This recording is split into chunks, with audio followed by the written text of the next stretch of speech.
Dubayga borib, shu fontanni topa olmay qaytdim. Qayerdaligini biladiganlar kommentariyada adresni qoldirib o'ting. Bu fontanni Dubai Mall eng katta targoviy sentrda deyishgandi. Biz tur bilan emas, er-xotin o'zimiz bilet olib ketdik. Dubayda gullar bog'iga kirdik.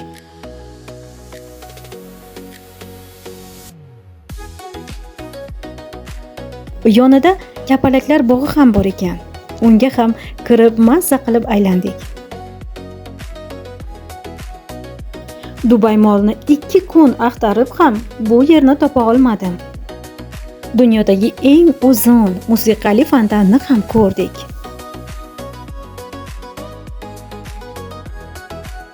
U yer shunchalik katta ekanki, 2 kun borsam ham har safar yanada yangi joylarni ko'rardim.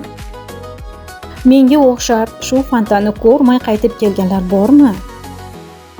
Kelganimdan so'ng qaynonam Dubai Mallda emas, fontan aeroportda dedilar. Shu rostmi? Men 2 kun izlagan fontan aeroportda edimi?